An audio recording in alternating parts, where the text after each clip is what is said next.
Бүгіннән башлап без айга бер мәртәбә Казан Федераль университетының филология һәм милләтара багланышлар институты галимнәре һәм студентлары тарафыннан әзерләнгән тапшырулар циклын башлап җибәрәбез. Әлеге тапшыруларда милләтебезнең күрнекле галимнәре, каләм ияләре җәмәгать эшлекләренең тормыш юлы, эшчәнлеге белән таныштырып барырбыз. Бүген сүз татар әдәбиятында аерым урын алып торган язучы фантаст, шагыйрь һәм драматург, хәрби корреспондент Гадел Кутуй турында. Мин шит илдә матур гөлләр, хуш исле чәчәкләр исним. Ләкин күпме генә иснәмим, барыбер һава җитми, сулыш кысыла. Гүя үз илемнең инҗе чәчәкләре түгел, аның әреме дә бүген миңа шифа булыр иде. Сагындым, бик сагындым сине, туган ил. Бу юлларны белмәгән бер татар кешесе дә юктыр.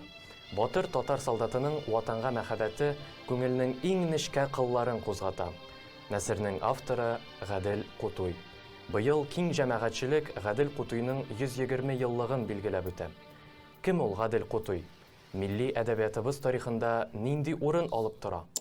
Нәрсә белән кызык бүген безгә Гадел Кутуй? Беренчедән, бездә татар әдәбиятында күптән яшәп килде бер миф. Имеш Такташ белән Кутуй Тукай мәктәбен җимергә килделәр дип.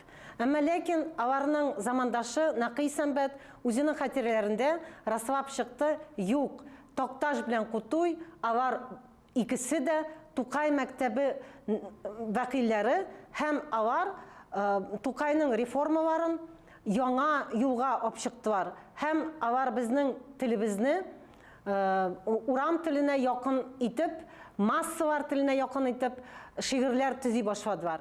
Күренекле әдип, публицист Гадел Кутуй, тулы исеме Гадел Шәнур Мөхәммәд улы Кутуев, моннан 120 ел элек, 1903 елның 28 ноябрендә дөньяга килә.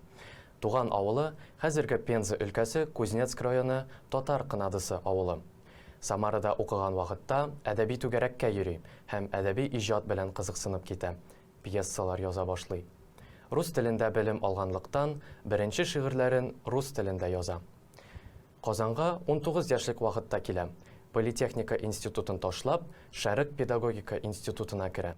Аның 20 елдагы кием модасы да бик үзенчәлекле. Безнең менә педтехникумдагы фотографиясында ул Маяковский га тартып, прическаларын ясап, киемен ясап, менә шулай үзенең футурист булганын раслап чыккан. Һәм бу да яшьләргә бик кызык.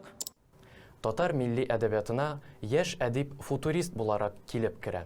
1925 елда чыккан беренче Көннәр йөгергәндә исемле җыентыгында ук үзен футурист шагыйрь буларак таныта. Футуристик шигырьләр бездә яшәмәде. Ни өчен? Чөнки монда шәһәр темасы белән бергә шәһәр тавышлары керде. Алар моңсыз, безнең тел моңлы. Шуның өчен футуристик шигырьләр зак иҗат лабораториясында Кутуйның яшәмәде. Һәм шуннан безнең классик Кутуй туды, реалистик шагыйрь туды. Татар Академия театрының һәр спектакленә диярлек рецензиялар яза. Ул әле шундый як белән ачылган иде безнең мәдәнияттә, сәләтле тәнкыйтьче. Һәм бик күп көч куйды.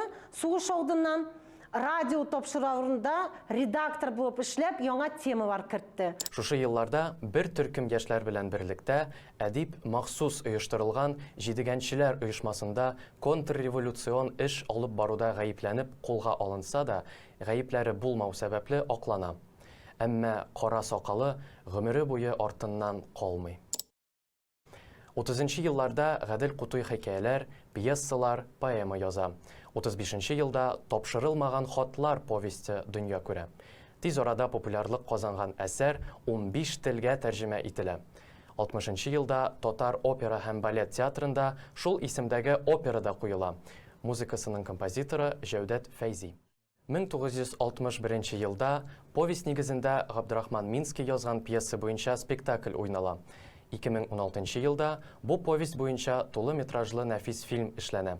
Гадел Кутуй Бөек Ватан сугышына 1942 елның 25 майында үз теләге белән китә. ләкин яраланып Казанга кайта. Аны Мәдәният министрлыгына тәкъдим итәләр. Әмма бу вазифага мәгълүм сәбәпләр аркасында куелмаячагын аңлагач, янәдән фронтка китә. 1944 елдан гвардия кеше лейтенанты Гадел Кутуй Кызыл армия фронт газетасы хәбәрчесе. 45 елның кышында бик каты салкын тидерү сәбәпле госпитальгә эләгә. 1945 елның июнендә Польшаның Изгеш шәһәрендә хәрби госпитальдә вафат була һәм шәһәрдәге зиратның хәрбиләр участогында күмелә.